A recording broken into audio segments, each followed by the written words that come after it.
back with comedian David Boyle, and I'm quitting alcohol.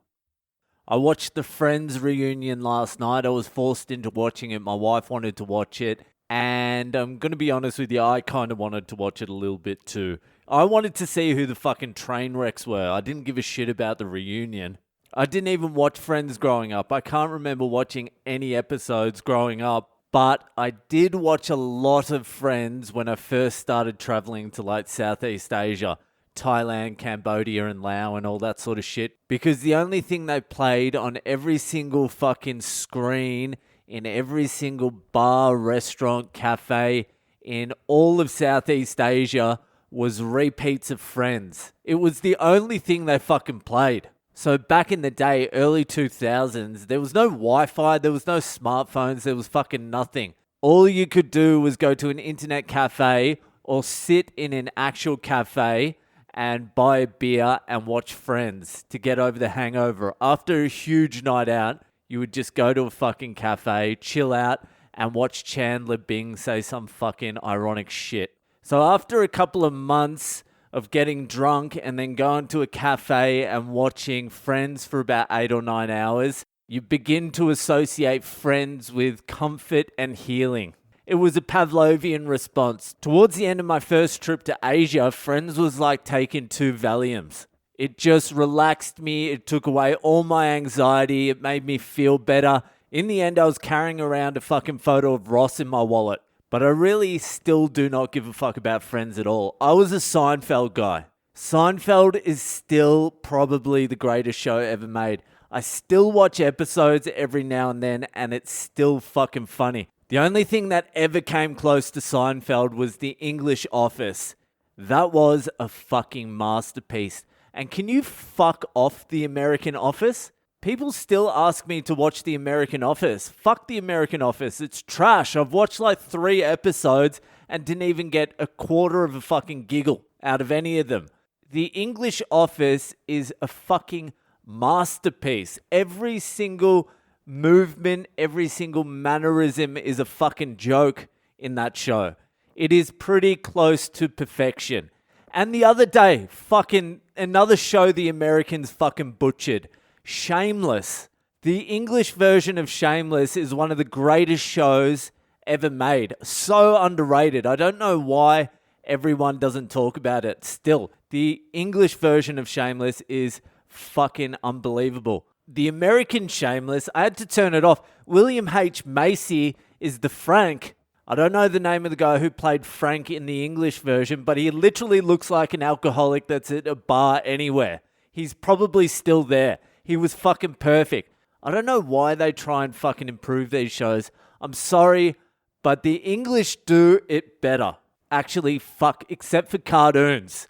South Park and Simpsons, early Simpsons, and then Rick and Morty and shit. I haven't really got into any of that. But those were my 2, fucking from series 2 to about 8 or 9 of The Simpsons, and then most of South Park's good. All right, so this is how comedy goes. The Americans do funnier movies. Well, they stopped doing funny movies about 10 years ago, but they do funnier movies. The English do funnier TV shows.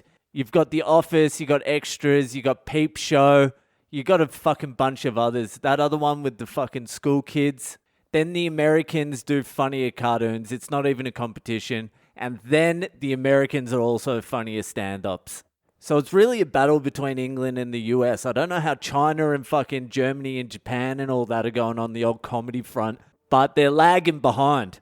So anyway, what the fuck was I saying? The Friends reunion. So I watched that last night and I just wanted to see what they look like. That is all I wanted to see. I just wanted to see how fucked up their heads are now. And there were some clear winners and there were some clear losers. On the whole, the winner of the whole night was Ross, whatever that cunt's name is.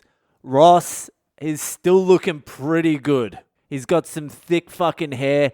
He still looks to be in decent shape. So Ross has made it through the last 17 years since the last episode the best. Easily the best. It's not even really a competition. I'm going to say the second best, and this is going to be controversial, but I think Lisa Kudrow was number 2. I think she got the silver medal. She's still looking pretty good for her age. And she has aged naturally as well. She hasn't fucked with herself.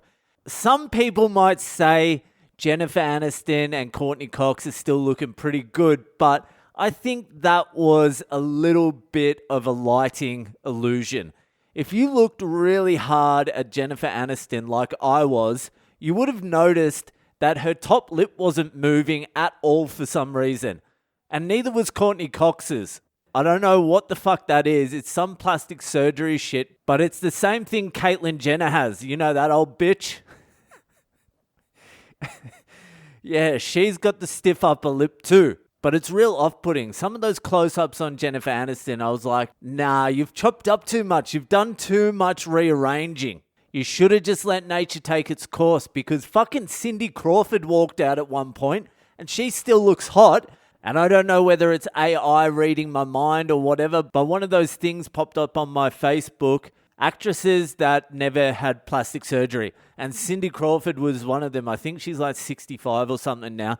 And she's looking fucking good. Same with Phoebe. But I will say this. Courtney Cox and Jennifer Aniston are light years, and I mean light years, ahead of fucking Joey and Chandler.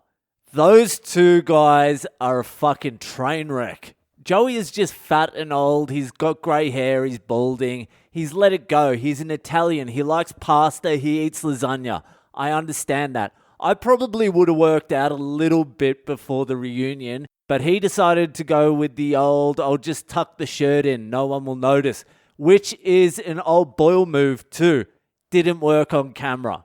It was very obvious Joey hadn't done a sit-up in 17 years. But Chandler, and I don't want to rip into him too much because I feel like one day he might be listening to this podcast because there's something going on there. Chandler would not look out of place standing in line at the dole office ready to hand in his form. With tracky pants hanging around his ass crack, a little bit of ass crack showing, fucking tobacco, little sprinkle of tobacco just spilt all over him. He's rolling darts outside. He didn't have a good 17 years.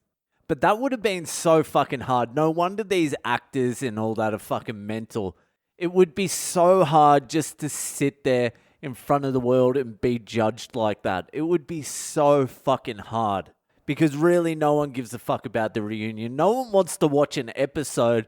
They just want to see who's thinned out, who's got fat, who looks like a homeless guy, who looks like Caitlyn Jenner. But they get to helicopter back to their mansion. So I think they'll survive. But the final result was the girls beat the guys, which I'm quite surprised about because guys age a little bit better, especially around that age, than women. So Ross won the gold medal, the girls won the relay, and Chandler was disqualified. Yeah, Chandler was disqualified. Anyway, that's it for tonight. If you're enjoying the podcast, share it around with your friends, and I'll see ya the fuck later.